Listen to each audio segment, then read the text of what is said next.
Oof. All right, so the Cavs look really good.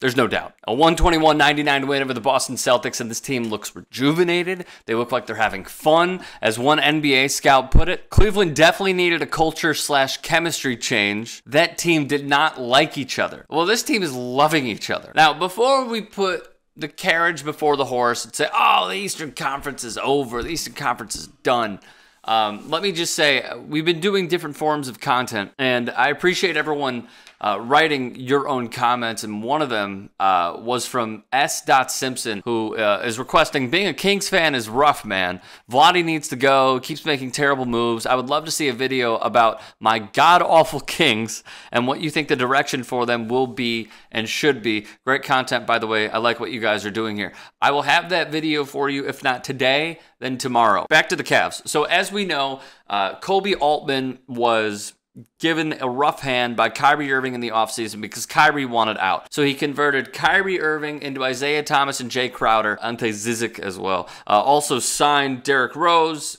and signed Dwayne Wade. So he converted all of those players into a 6'8" swing guard who's a lefty and unorthodox, and Rodney Hood. He converted all those players, as well as many were sent out to different places. Amon Shumpert was in some of those deals. Channing Frye was in a deal as well. But converting that into Rodney Hood, converting it into Larry Nance, converting it into Jordan Clarkson, this team looks good, man. They look young. They look refreshed. Am I saying that they're absolutely positively going to make it out of the East? No, because you still have to get through a tough series with some combination of the Washington Wizards, the Toronto Raptors, and the Boston Celtics. The one thing about the Celtics, man, they cannot score. This team is one of the worst, most inept offensive teams this season. And it's surprising because you have Jaylen Brown, who's improving his shooting, also getting more aggressive and playing with a lot more confidence when the ball is in his hands in comparison to just a year ago. Kyrie Irving is a flawless scorer at almost any point in time, in any area on the court at any point in time. For as great of a defense as they are, which is number one in the Eastern Conference, they cannot score offensively. You know what they could really use? Gordon Hayward. What I'm most impressed about with the Cavs is that also in those deals you get George Hill, who is a taller point guard. He is number one among point guards shooting the three. From the corner, he is absolutely deadly.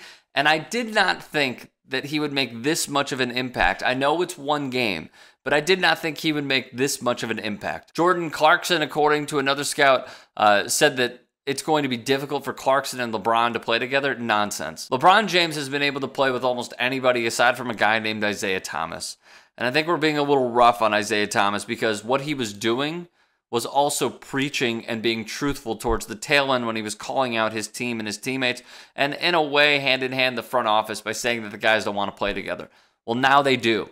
They get younger. They get more active defensively. Larry Nance is such an upgrade defensively because he knows his role. He understands what he has to do in order to make a team successful. Yeah, he's going to have these ridiculous dunks here and there like he had yesterday in Boston, but he could also play really stout defense.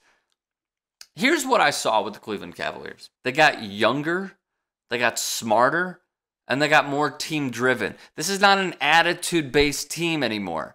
This is a team that doesn't mind, as one Cavaliers player said, being Robin to LeBron's Batman. They're buying in, and that is exactly what LeBron James needed.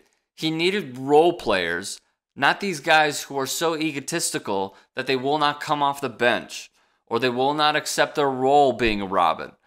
They got younger, they got smarter, they got more active defensively. How many times yesterday did you see all five guys back on defense? And when they were back on defense, how many times did you see them defend the pick and roll way better? Or when a guy gets in the lane coming over and helping when maybe his defender was sagging off by the millisecond? That's what they have. Am I crowning them Eastern Conference champs? No, of course not. We still have, after the All-Star break and what have you, and Boston is just limping into the All-Star break. But it's a great start right now. Rodney Hood looks solid. Jordan Clarkson was hitting ridiculous shots. Do I think that he's going to sustain that? No, of course not. Fast break three-pointers. It was an uber-confident team feeling each other. And here's one other narrative real quick. They haven't even practiced. They've had half a practice. When were they practicing previously this season? Wasn't that a storyline off of Cleveland.com almost every single every single off day is that, well, the team doesn't practice and they just figure it out. Let's stop talking about practice, man. We're talking about practice. Talking about practice, man. Jordan Clarkson, number 1 in usage rate for the Los Angeles Lakers. The second unit now, Clarkson, Green, Korver, Hood, Nance. By the way, that's not with Kevin Love coming back as well. 17 games in 32 days. That's a bit of a rough stretch, but again, getting younger, getting more stout defensively.